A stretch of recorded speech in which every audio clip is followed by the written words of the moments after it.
Hello and welcome to Same Cast Different Day podcast. I am Martel. Thank you all for tuning in to this very special edition of Same Cast Different Day podcast.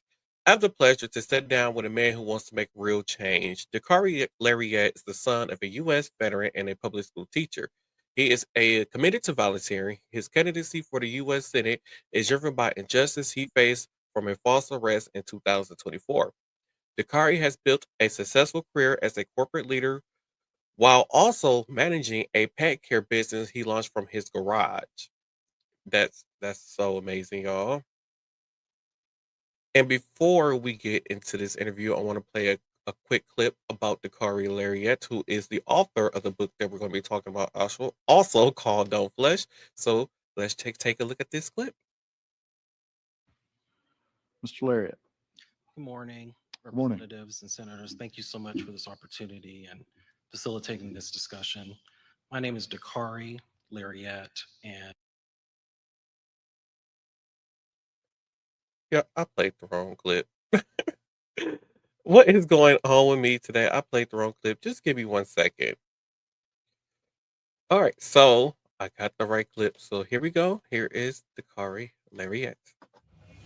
Imagine this. You're driving home, sober, clear-headed, and suddenly you're under arrest. You passed every test. You proved your innocence. It doesn't matter. You're cuffed, jailed, humiliated. That's what happened to activist, Senate candidate, and author Dakari Larriett in his book, Don't Flush. From a false arrest to a political awakening. Available on Amazon, he rips the lid off a system that chews up innocent people and spits them out. This isn't fiction. This is his fight. From a false arrest to a $10 million lawsuit to a full-on push for real change, like ending qualified immunity and creating a motorist bill of rights. Don't Flush is about what happened, but it's also about what's next and how one person took an injustice and turned it into action. With this book, you'll learn how you can join the fight. If you care about freedom, fairness, and holding power accountable, order your copy of Don't Flush, available on Amazon and Kindle, paperback, and Kindle Unlimited. Don't wait. Order it, read it, and stand up.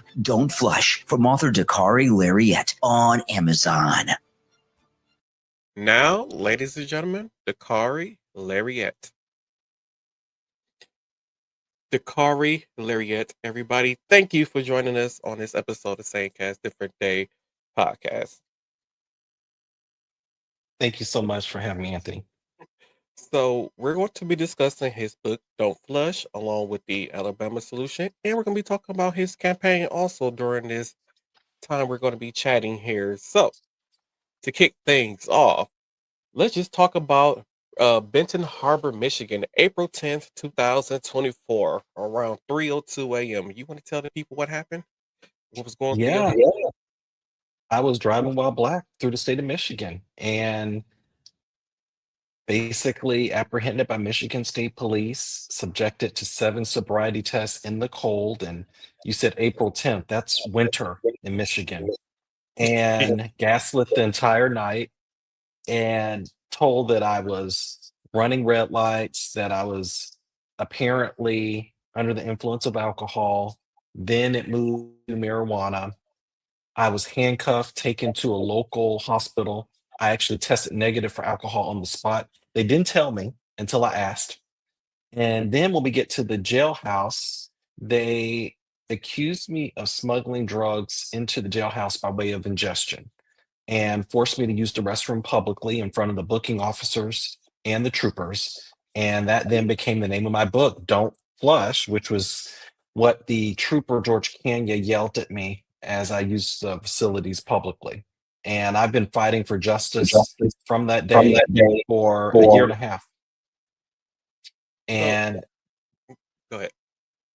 and every single branch of government has failed me, all the way up to Governor Whitmer's office, uh, who I met with 3 times, my local representatives, the police officers that I tried to file a police report with against the police laughed at me, and the judge who just dismissed my case. So that's where we are now. We're sitting at the Sixth Circuit Court of Appeals and hoping for an opportunity to share this story and hold those troopers accountable. So, when you said they were accusing you of smuggling the drugs into the jailhouse, who did they thought you were going to give the drugs to? Like, you just a random black person driving down the street at 3 o'clock in the morning. Like, who am I smuggling drugs to in my stomach at 3 o'clock in the morning? Like, Wild, absolutely wild. So what happened is they put me through like a body scan or something like TSA, I mhm. guess, to ensure that there was no contraband coming into the facility. And they just kept putting me through. And that's another thing we don't talk a lot about, like excessive testing and things like that that folks are subjected to within incarceration. And I went through that machine, I don't know, 4 or 5 times. I don't know how much X-ray I was exposed to that night. And anyway, they thought that they saw something in my stomach. And this is the trooper. This is not like a skilled technician. So he probably just didn't know how to read the machine. And he said, "That looks like a bag of drugs in my stomach. Confess now, or you'll face a trafficking charge as well." So when they were scanning you, did they give you like the cape thing? There's like this cape thing that you're supposed to put on to prevent, the radiation exposure. Because I was told that one of my friends who work in healthcare, she was like, there's this cape they put on, especially from around men, because they do too many X-rays to cause them to become sterile, and not Mm, it. So I was like, did they put the cape over you, or they just sent you absolutely for not. the X-ray? Oh wow. Absolutely not. And because they couldn't determine whatever the anomaly was in my stomach, they just kept putting me in the machine, putting me in the machine. They send me back to the jail cell, bring me back, put me in the machine again. And finally, a woman came on to a shift, and she seemed like she actually knew what was going on. And she looks at it, she just goes, "Oh, that's gas in his stomach. He has gas. Those are That gas bubbles." that's and it and And they that was took it. this was That was it. hours and hours and hours of being there, and they're Testing. scanning you, and it took for this one woman to come in and be like, "Yeah, that's gas in his stomach." Like, Yep. No and apology, nothing. so Michigan didn't think like if we're going to have something like this, we can bring where the police officers can bring somebody in to be scanned. Like maybe we should have somebody on staff 24 hours a day that can actually read these scans, these X-rays. Yeah, I think it was like a trainee that was working and he didn't know what he was doing. It was 3 AM, so it was probably like B shift, but it was just a complete breakdown in competence the whole night. So let's talk about for the people who don't know how it is. Can you explain to people what it is to be black while driving at night? It's terrifying, and I talk a lot about it in my book about how you follow all the rules. You make sure you have your paperwork and you make sure that you, for example, cruise control. Like you do not go over if you're on the highway. You're very, very cautious at your stops, and there's a full stop. You don't make rolling stops, things like that. So it's very academic. And I've been told I drive like an old man, and I'm like, I don't want to be pulled over. And Mhm. I was successful in not having negative interactions with the police until this happened at 42 years old. Yeah, I've been criticized too, talking about yeah, we ride with him. We know we're gonna get there safe because he drives safe. And that's the insurance Right. company still tracks my driving. So yeah, I got to make sure that I keep my insurance rates low. True. Right, exactly. Same. So, for black men or black people in general, at traffic stops can be very dangerous for us. In your book, you give a detailed description for people who don't know or understand. Can you describe what it's like going through what's going through your head during the traffic stop? Because you mentioned some things that I believe your grandmother or your grandfather told you were you were told to keep your hands visible, don't make sudden movements, speak clearly and respectful, and no matter what, stay calm and stay alive. Yes. So that is probably the biggest disconnect for non-black folks is when they see a trooper, when they get pulled over, for them, it's a nuisance. They're trying to get somewhere, right? Hmm. For us, this is a life or death moment. And that's based upon everything we've seen on TV, anecdotally. Like we know that this is a life or death moment for black men in particular. And with that said, yes, it's a generational discussion. We talk about the talk's been going on in my family for 60 years.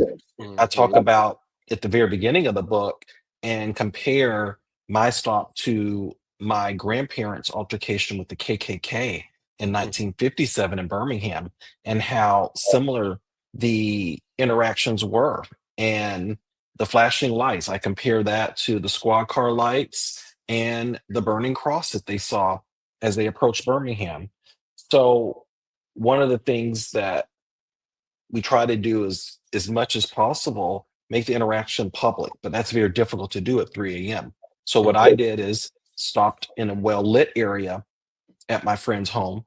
But what caused me panic was that the trooper asked me to walk to the dark end of the alley. And I legitimately believed that I was about to be shot and murdered in the dark end of the alley. So imagine being asked to do 7 sobriety tests and they're trying to intimidate you and anger you, and you think that those are your last moments on the planet. So that's what's going through my mind. And I talk very heavily about that moment. And you also mentioned in the book, like, so you said the black officer around on scene. You was like, oh, there's some kind of relief because there's a black officer on scene, but it turned out to be a totally different experience for you. Yes, yes, yes. So Trooper Okai um, came onto the scene. He approached from the passenger side of the car, Hmm. and it's very dark. A lot's going on. I'm interacting with Trooper Kenya on the driver's side. So I didn't really notice him Hmm. until after I had done the 7 sobriety tests. So a lot of that I pieced together from my friend's experience and the body cam. But ultimately, what we learned was that when we got separated, my friend and I, he was asking my friend if the car even belonged to me and where I got it from. And my friend told me that by text message, probably about at the hospital, because I did have access to my phone at the hospital. So imagine within 45 minutes. So, like, crystal clear, very recent, contemporaneous memory, right? Hmm. Fast forward 5.5 months, we get the body and dash cam. That conversation with my friend is redacted because that would have been the proof of the racial profiling. Oh, We also saw in the body and dash cam the troopers attempting to plant drugs into my vehicle. And that's when the whole story went viral. I uploaded the video to YouTube, and the media got a hold of it, and it just ballooned into millions and millions of views throughout the state of Michigan and even USA Today. yeah. These troopers don't sound like, how can I put it? Very smart criminals, because if you're going to try to plant drugs in somebody's car, wouldn't common sense would be to turn off your body cam or cover up the body cam, do something, but instead you just blatantly did it on the body cam, and yet the judge like, yeah, there's not enough evidence of racial discrimination, and let them go. I find that very, very disturbing.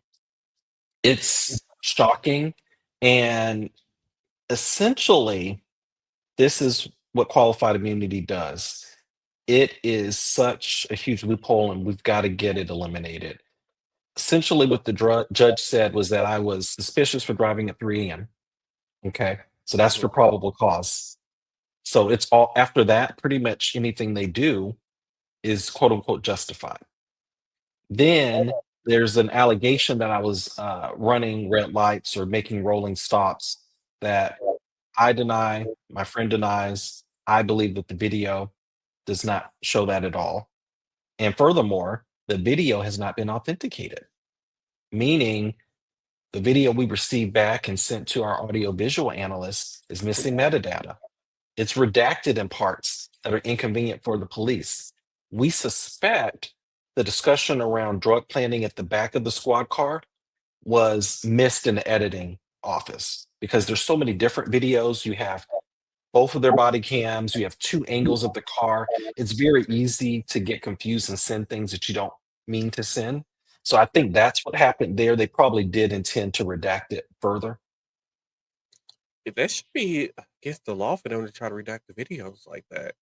You would think it would be like, if this is a case of, somebody's freedom on the line, like that shouldn't Right. be a thing that a police department or should be able to do it in general. Nobody should be able to do that in general.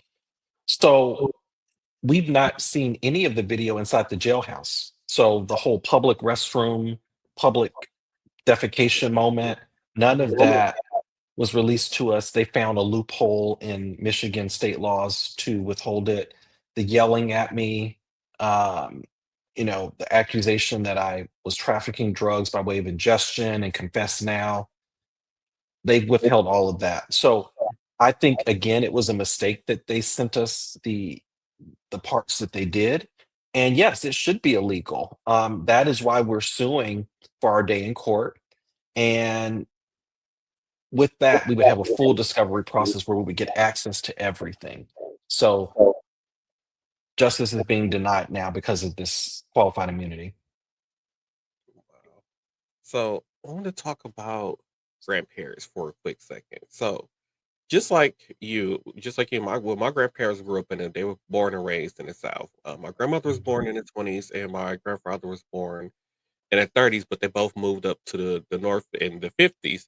So a lot of people find it hard for me when I say like my grandmother was born 57 years after slavery ended, and then my grandfather was born 60 years after it ended. So there's this whole thing like they don't understand why older generation is so scared of being around white people and all these other kind of things.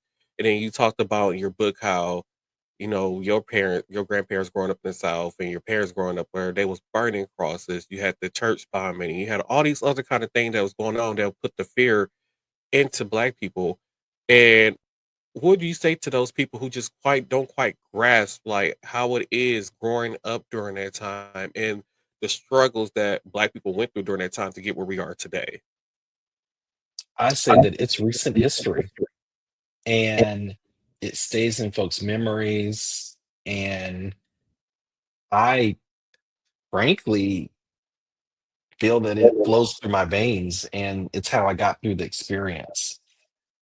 Thinking about their resistance and how they were able to remain calm in situations like that and extrajudicial, right? I'm in my situation at least interacting with someone who formally is titled as police officer.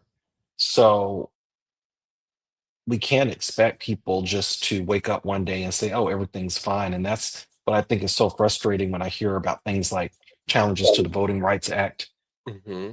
We're not in a good place yet.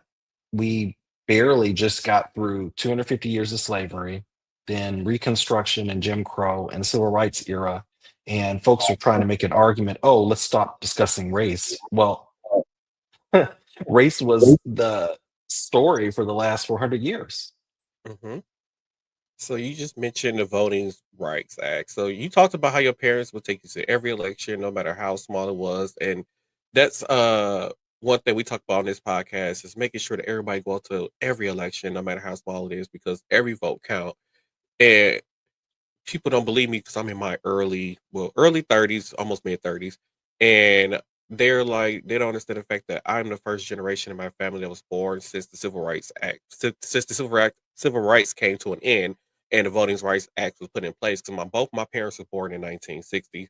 All my uncles, aunts and uncles was born in the 40s and 50s. So they kind of didn't have the freedoms that I had growing up.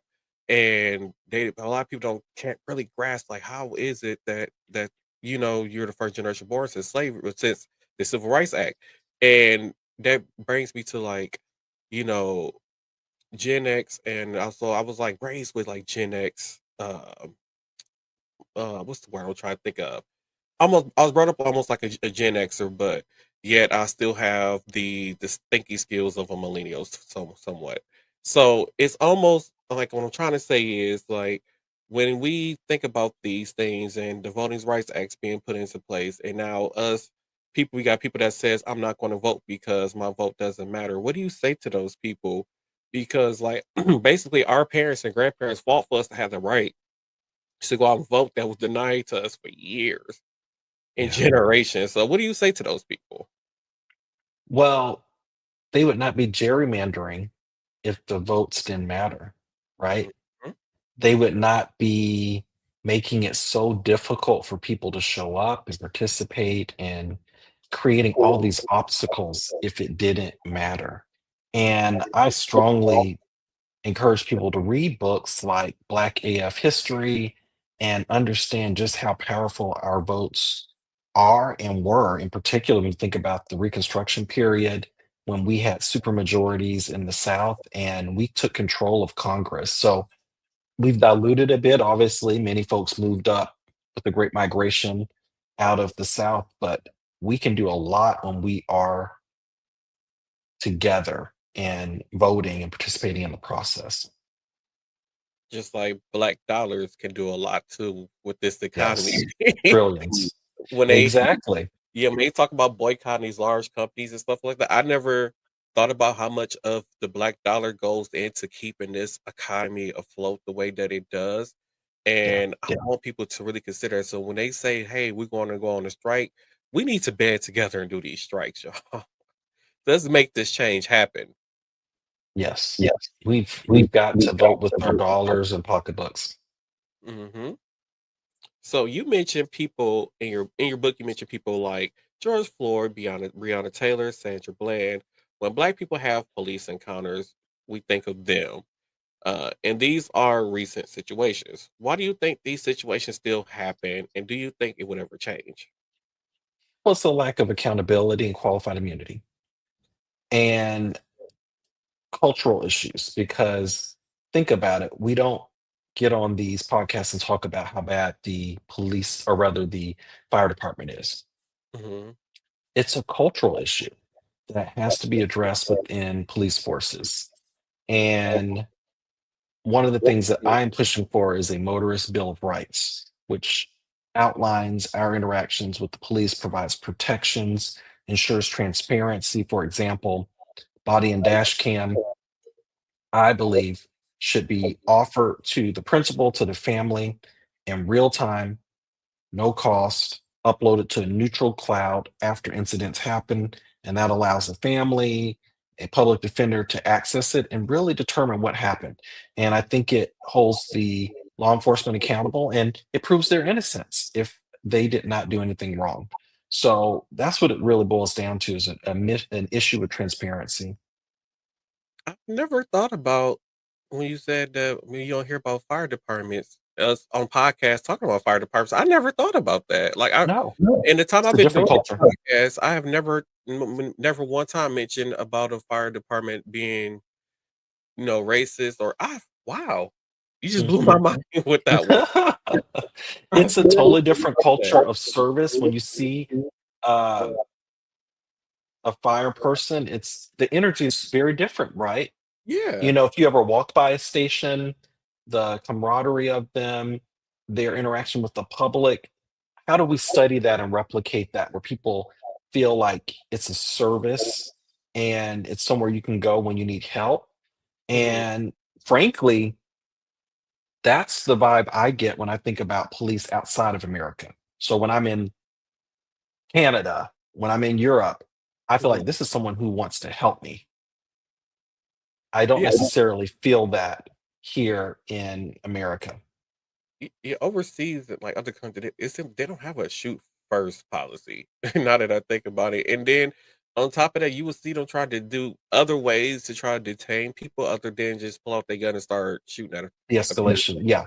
So we Yeah. have an issue with de-escalation and transparency here, and it is a shoot first, ask questions later mentality in many forces here in the States. Yeah, that's something that definitely needs to be changed. And then to go back to what you said about the fire department, firefighters and the fire department. Now that I think about it, like anytime I have had an interaction with the fire department, they are the most friendliest people ever. Like they don't never seem upset or unhappy. Like they are always like friendly. I've Yeah. never I like really so in your book, you mentioned the word fruity. What does that mean to you? And what does that carry with you when somebody says that to you or refer to you as that? Well, in the moment, I was just so nervous. And if you watch the video, you can see I can barely talk at moments. My Mhm. throat's closing up. It's cold and it's just incredibly nerve-wracking to be questioned like that, interrogated when you thought you were just going to drop someone off and go home. Right. So the trooper begins asking if I've had alcohol. I confirm that I have not. And then he's like, "Oh, I smell it on your breath, something fruity like." And then he continues saying it like it's smelling fruity in here and something else, and you're smelling fruity. And I talked about this with my friend after, and that was what upset him the most. He immediately felt that was a homophobic slur. And maybe a day or two after the incident, we found the trooper's social media and realized that he had posted dozens of transphobic, homophobic, racist, misogynistic posts, and it all started to connect when I saw that. So it was hurtful because that is something here in the South that we used to hear. And it, as I said in the book, is second only to faggot. And Mhm. it's so hurtful and demeaning. So in your book, you talked about growing up as a Jehovah Witness, and you struggled with your sexuality as a teen. What do you have to say to teens now who are struggling with their sexuality when they're trying to bend their religious beliefs or whatever, or how can I Yeah. say it? When they're trying to bend their religious belief, or they try to live up to their religious belief, but yet they're struggling with their sexuality. Mm. There's so many more resources for them now. And there's so many other religious homes as well. So I now practice as part of United Methodist, which are completely inclusive, and it's been an amazing experience. But I grew up as a Jehovah's Witness and it was very, very different. I guess I really want to address the parents. We have a responsibility to our youth. And if we just look at this objectively, LGBT people and youth in particular have a very heightened rate of suicide, and it's because of this lack of acceptance. So, our first priority is to take care of our kids. We've got to separate the religion from that. The religion has to be a personal choice. And that's what I think the problem is. And I, as a Jehovah's Witness at the time, as a kid, I didn't know that there were other options or religious homes. In fact, I took 20 years away from religion when I left the faith because I just couldn't reconcile participating in any religion as a gay person because I had been taught for 20 years of my life that that was problematic. So I guess my message for the youth is that it gets better. There's so many resources that they have today. Suicide is never the option, and you are perfect the way you are. Love that. Let's talk about just policy and what that means to a person that is black or brown. So, Mhm. in your book, you said it's another word stretched over generations of oppression. Um, it has always been its policy that they could, not give black or brown people, over time generations like house loans, car loans, anything that will regard to them like moving up in class. They find some type of policy to stop them from Yeah. being able to do things.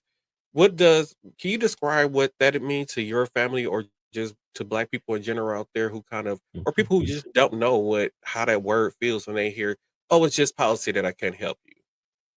It allows people to wash their hands of accountability, of ethics, and there's so many examples. You just think about slavery was legal for a very long time.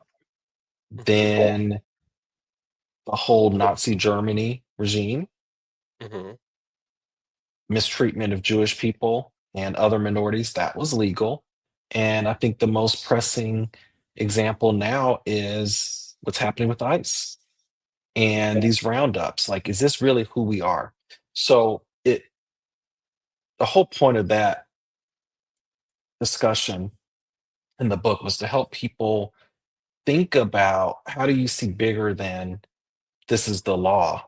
How do you think bigger and use your own internal locus of control and think about ethics and values and principles and push against laws that you find to be unethical? And I think about here in Alabama, the legislator recently passed by an overwhelming majority HB 202, and that is Mhm. the qualified immunity expansion. So it's called Back the Blue.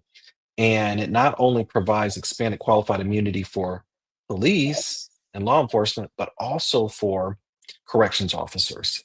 Wow. And is that ethical when the state has spent $57 million in the last 5 years defending corrections officers from abuse and torture of incarcerated people? That seems like a cover up, right? It seems like Right. a cop out. That doesn't seem like an ethical law to me. So that's what I wanted people to think about, because it's very easy and simplistic to get into this black or white of, well, this is a law, this is a policy. Um,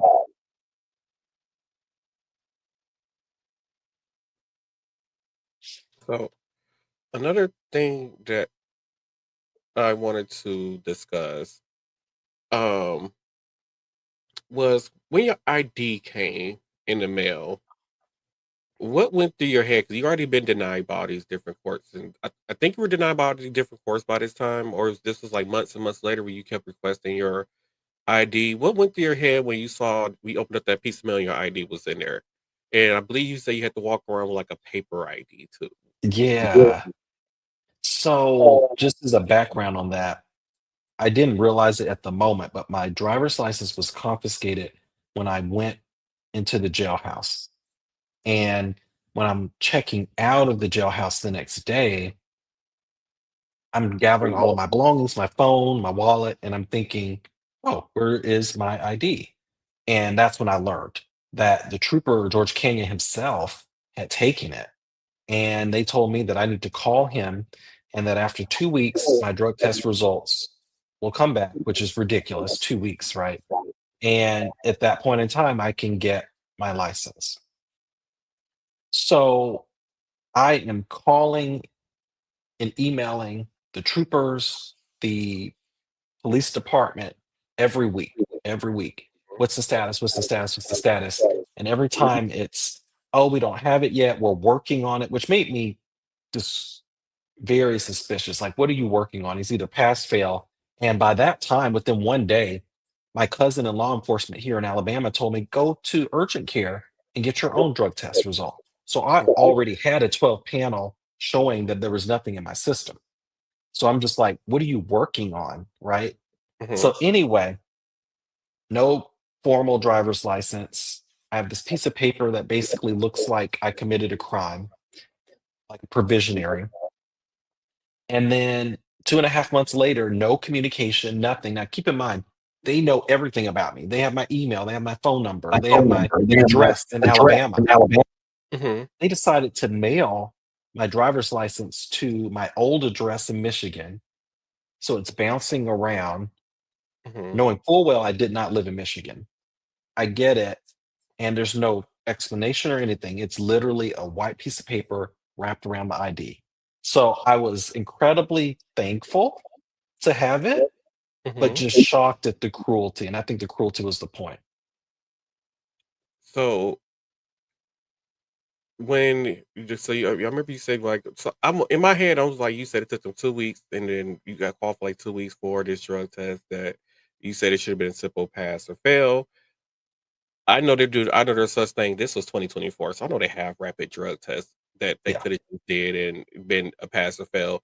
So in your book, you mentioned that they were like using that time to like try to build a case against you to prove that you were just guilty or something. And there's so many people who didn't have the means to fight these cases. They just took a plea deal or just pled guilty because they just had the means to fight for when they're being accused of things that they didn't do that they're innocent of.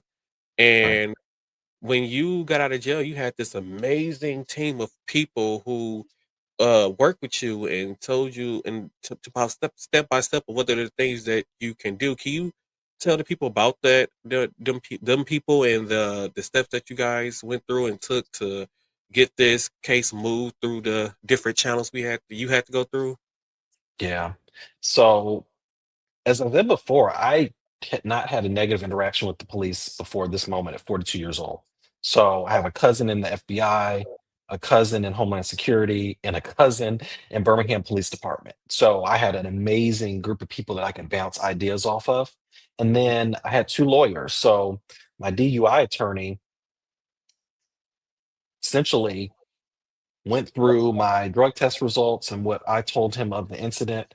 He called the prosecutor, had the whole thing dismissed within a matter of days. So I was never even arraigned, and that was that. So then it immediately flipped to us going after the police and holding them accountable.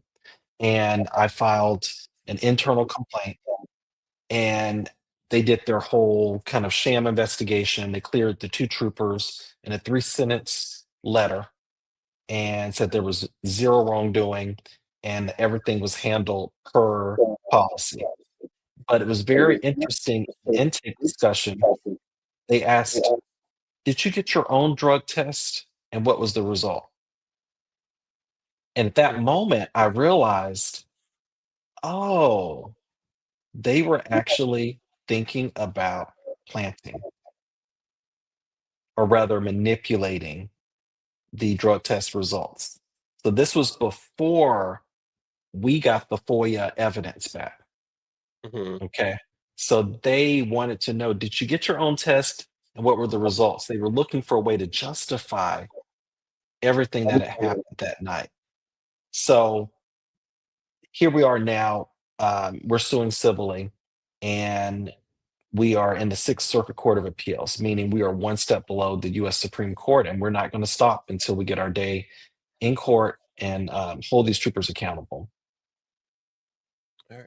And by the way, before I continue, for those of you watching the video version of this, if you scan that QR code in the corner of the screen right there, that'll take you to the link to be able to purchase his book, Don't Flush. So make sure y'all check out that book.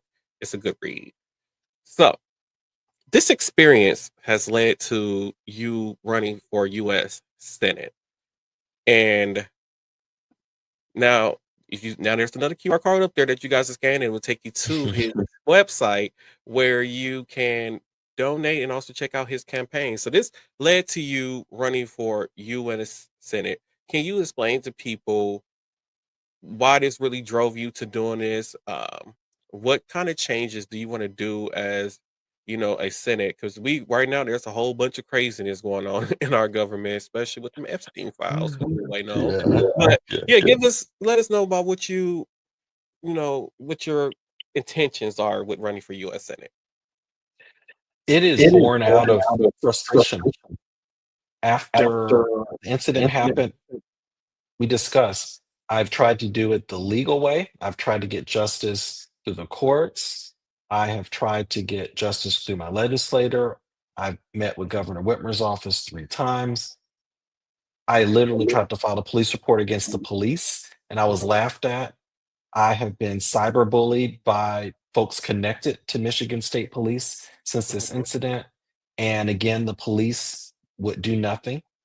And contrition to Michigan laws around cyberbullying. So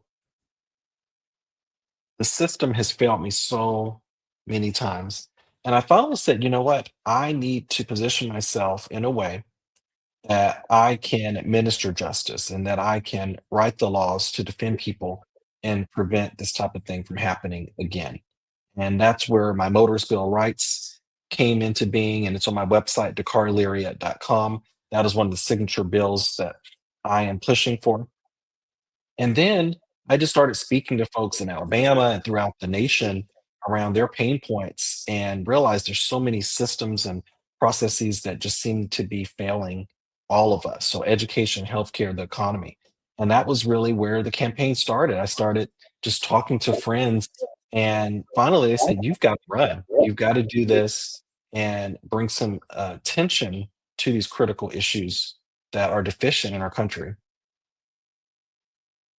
So let's switch over to the Alabama solution because this ties in also to your campaign and running for U.S. Senate. One of the things I have wanted to point out is the state of Alabama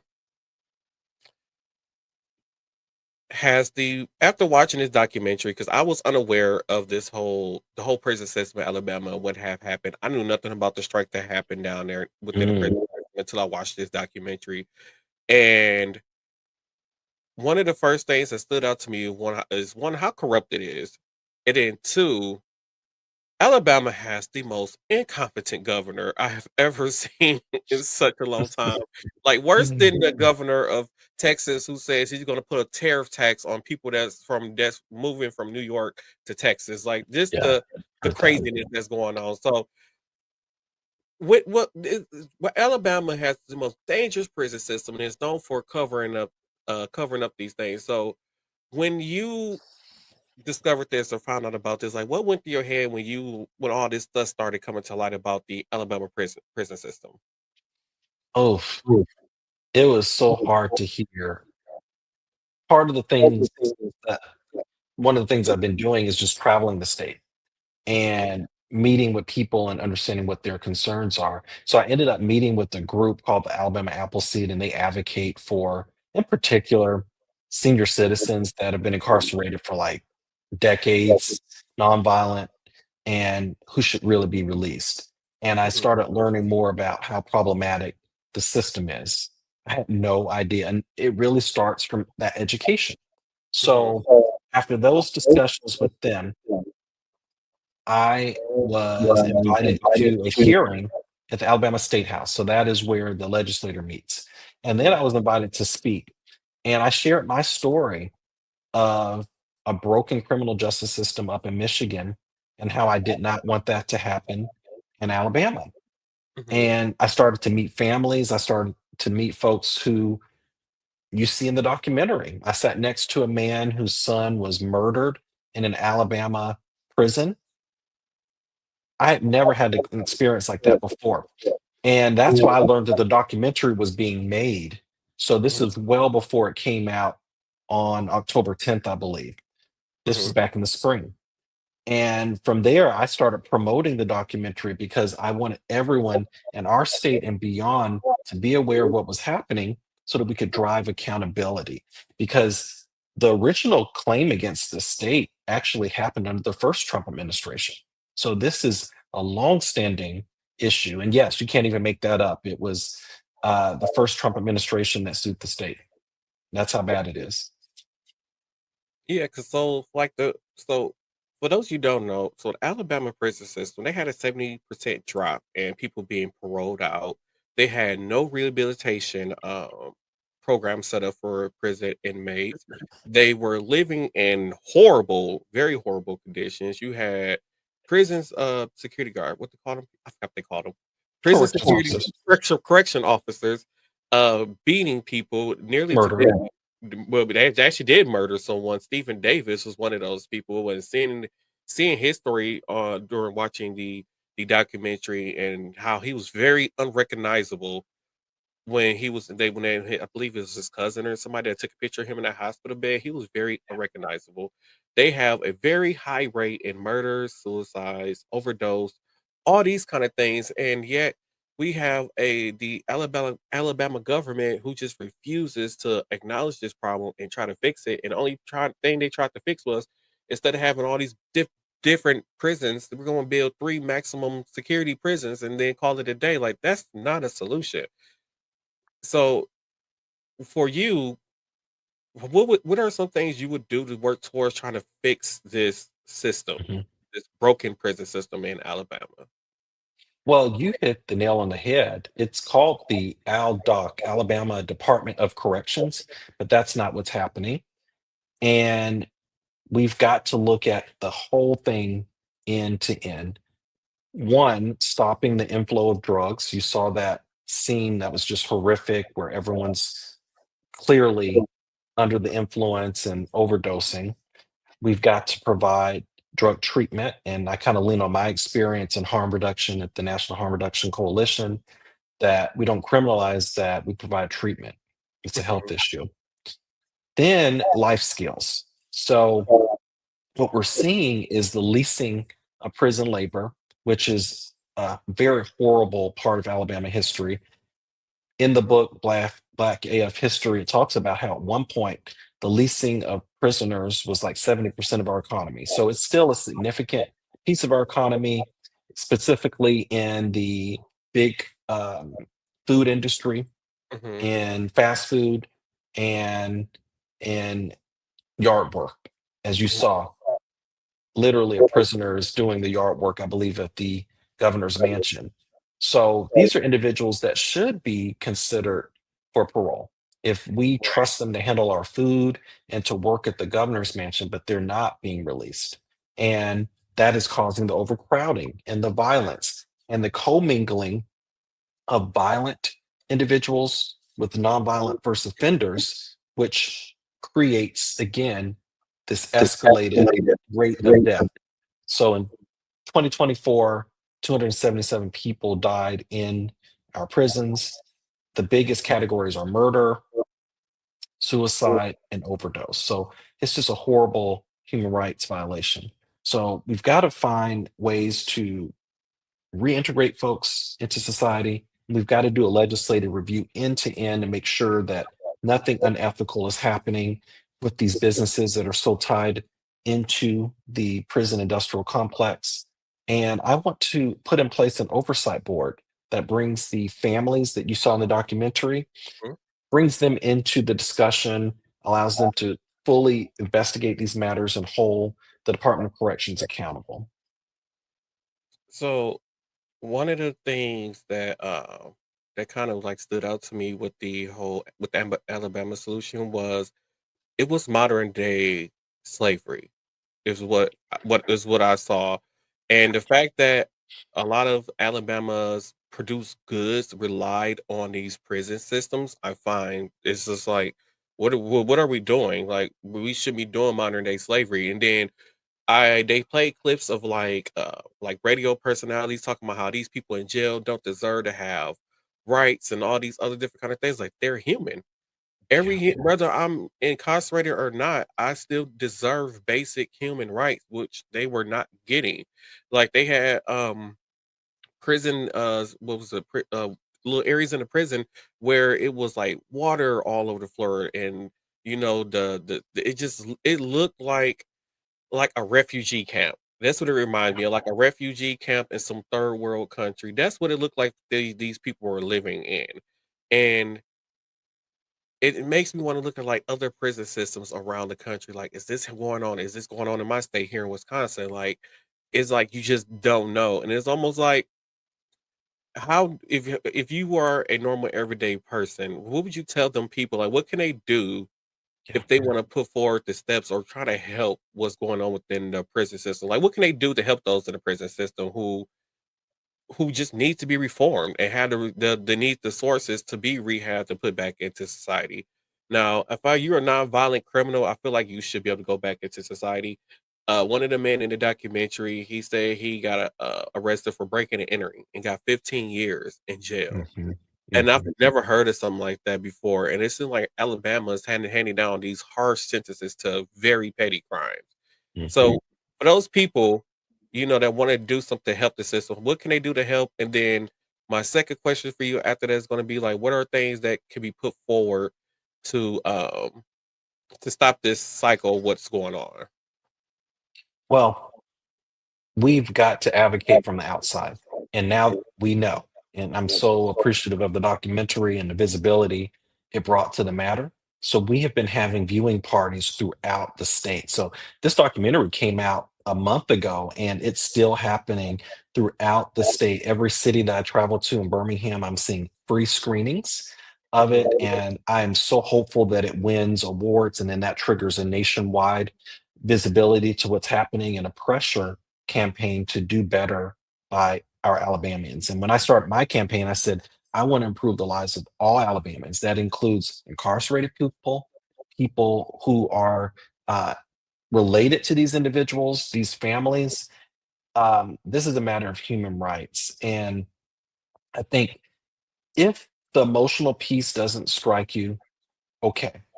But let's talk about the financial piece. $57 million spent since 2020 defending corrections officers. That's our money that could go into schools, that could go into roads, infrastructure, broadband, rural hospitals.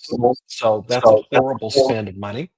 And then think about all the businesses and individuals that are getting rich building these mega prisons and leasing of labor, but we get to pay for the prisoners, right? So as taxpayers, it's about $60,000 a year per incarcerated person. And then these individuals that are 60, 70, 80 years old that did a nonviolent crime a generation ago, that cost escalates to about 100,000 a year because it's essentially a nursing home prison for them. So we're paying their health care. So think about it like that. That's why we have such a high incarceration rate. There is no pathway to parole, and individuals are getting very rich with the system. All right. Dakari, thank you so much for coming on to the show. I know we had some mishaps with getting this interview done, but I want to thank you so much for coming on to the show. And don't forget y'all to go check out his book, Don't Flush. Make sure y'all go get that book. You scan that QR code over there in the corner, and it'll take you right to his book. And don't forget to check out his campaign. And head over to his website to donate. And like I said before, if there's anything you need during this campaign trail, I'm here for you. Yeah, well, thank you so much. The website's DakariLarriett.com. Follow us on social media. And we're also looking for volunteers. So we'll be looking for volunteers coast to coast to do phone banking, starting up probably around the beginning of the year to Mhm. drive that get out the vote. And I think we have a real opportunity here in Alabama to get to work for everybody. So all his social media links will be linked at the bottom. You can just click on it and head over to his social media pages where you can check him out and help him out on his campaign trail. And let's get him elected into the U.S. Senate, y'all. Thank you so much for having me today. You're welcome. And we'll be right back after this. I know you're grieving, but I want to tell you that your son was murdered. They sweep stuff underneath the rug all the time. If you're an inmate in Alabama prison, you're probably praying every night that nothing bad happens to you. It's dangerous and volatile. It can at any moment. I mean, it's corrupt. That's all you can say. They're hiding something. We're finished. What are we finished with? Film me. Why? Can you hear me? Yeah. Hold on a minute. Police in here. Oh, okay. Don't talk.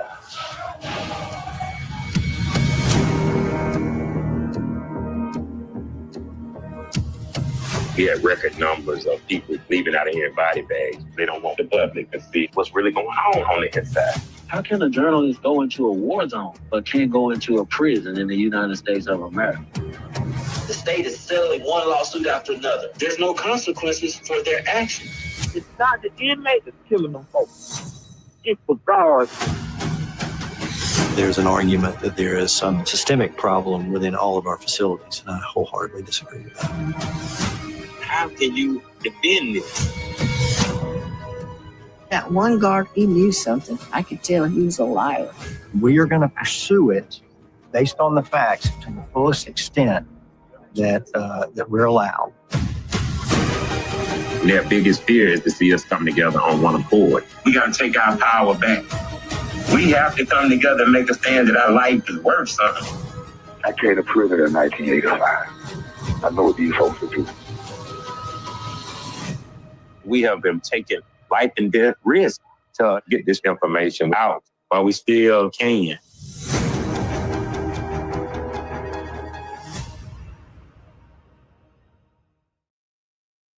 Ladies and gentlemen, that was the Alabama Solution that's on HBO Max that you can stream at any time. So make sure you guys head over to HBO Max and check out that documentary. I highly recommend it. I want to thank Dakari Larriett for coming on the show. Make sure you guys check out his campaign, check out his cause. Make sure you guys go and buy his book, read the book. They got an audio version of the book, so make sure you guys check that out.